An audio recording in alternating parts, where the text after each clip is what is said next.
Tudo bem com vocês? Eu estou maravilhoso. Muito bem, tá, gente? Começamos mais um módulo de Sociologia. A Sociologia também é maravilhosa. Então vem com a gente, tá? Deixa minha canequinha aqui de lado.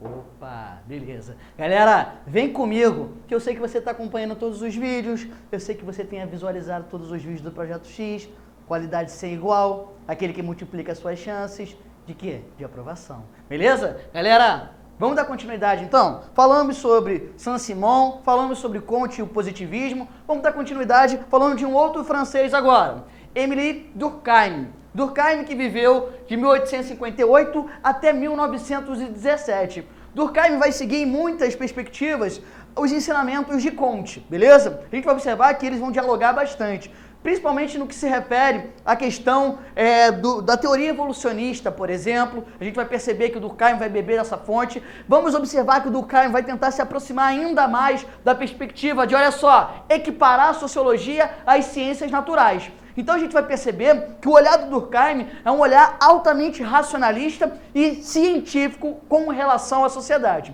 Então você precisa captar essa informação, você precisa guardar isso no teu coração, meu amigo, para que você perceba que a sociologia, ao longo do seu desenvolvimento, vai assumindo funções, vai assumindo questões diferentes, beleza? Então Durkheim, que vem logo depois de Comte, dará continuidade a muitas dessas perspectivas, mas vai dar um enfoque cada vez maior ao aspecto da racionalidade e principalmente dessa aproximação entre as ciências da natureza e a sociologia. Galera, o Durkheim era tão preocupado com essa aproximação que ele observava nas suas obras, isso fica muito claro, ele observava a sociedade tal como um corpo humano. Então a gente vai observar que a perspectiva de Durkheim vai ser uma perspectiva que vai prestar atenção às mazelas, aquilo que ele chamou de anomias, para identificar os problemas sociais com o intuito, tanto Comte quanto Durkheim vão tentar solucionar essas questões, beleza? Então Durkheim dizia que essa aproximação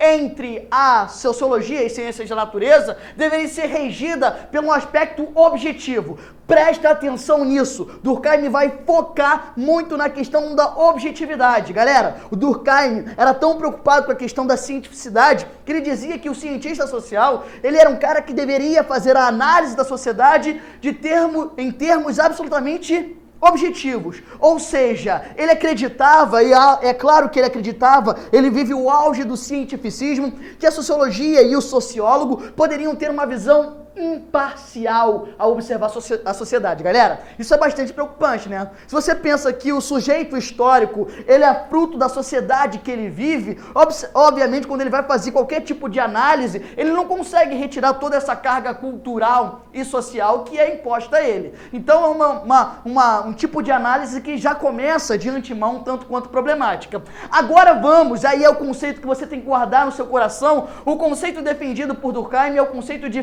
fato social.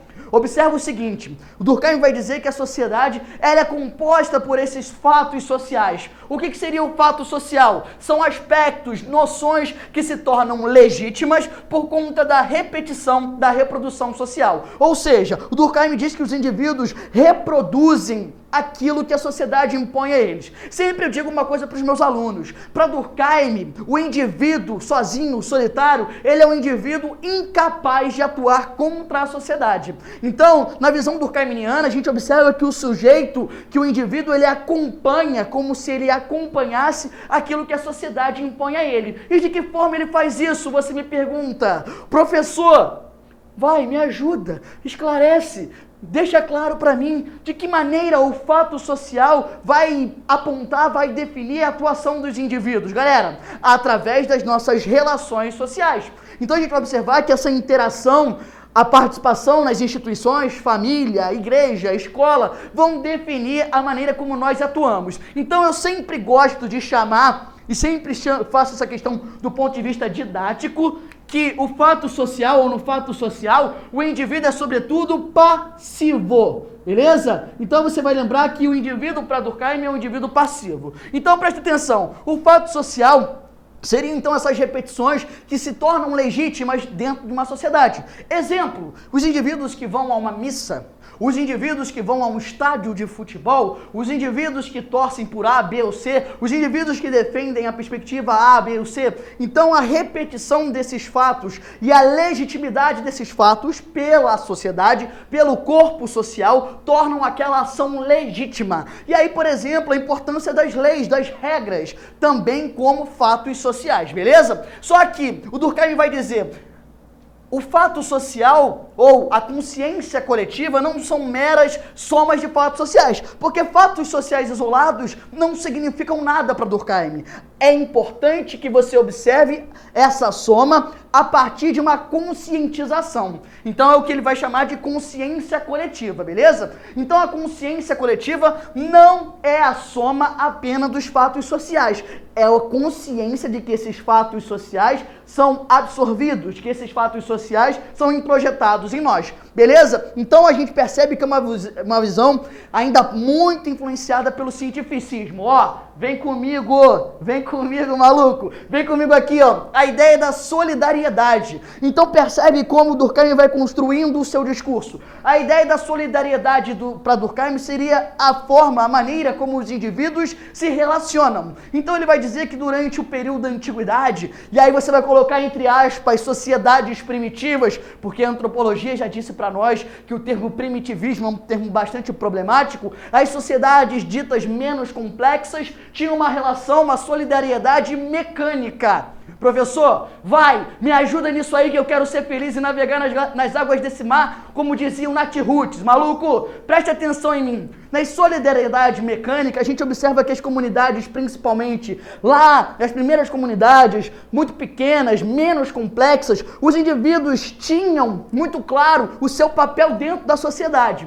Então eles dividiam, partilhavam, usufruíam basicamente das mesmas ideias. Então uma sociedade mais bem organizada na perspectiva, ou uma organização mais simples, é o que diria Durkheim. Já a sociedade, ou a solidariedade orgânica, seria típica das sociedades, por exemplo, industriais capitalistas, onde as organizações, os movimentos, as relações são muito mais complexas, onde um mesmo indivíduo tem várias atribuições. E aí ele vai dizer que essa quantidade de informações, de atribuições, faz com que surjam anomias, patologias, doenças dentro da sociedade. Então ele vai eleger uma dessas anomias, dessas patologias, para identificar essa problemática, a questão das atribuições. Então, antes de falar dessas anomias, presta atenção.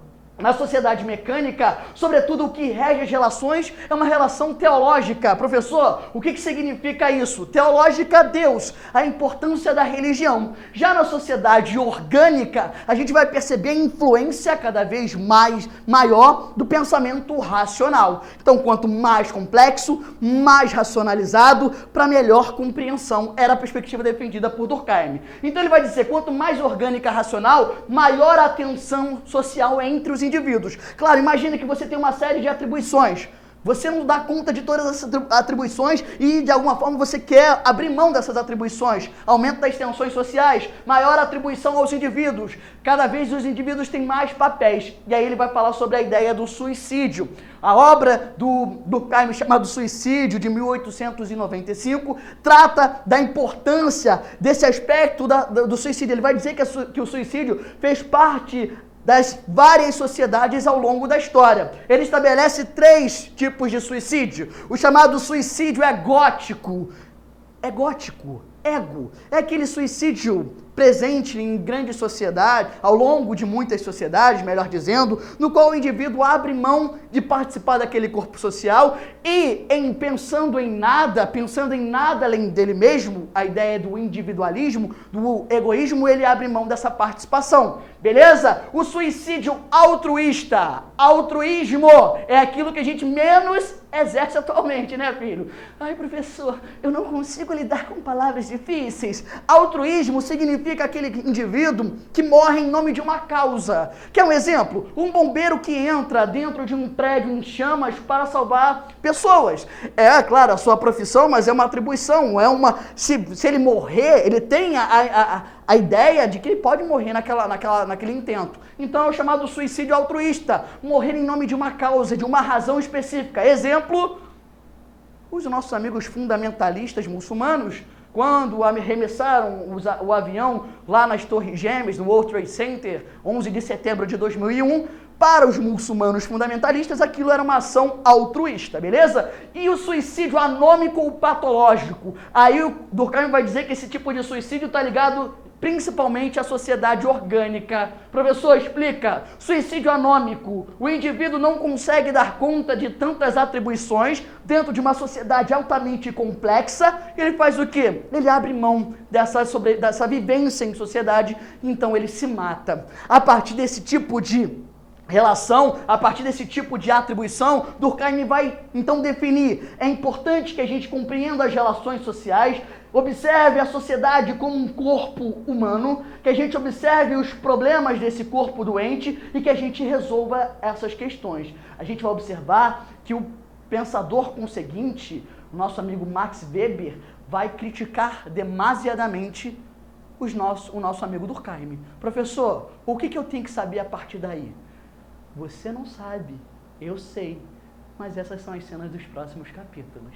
Um abraço.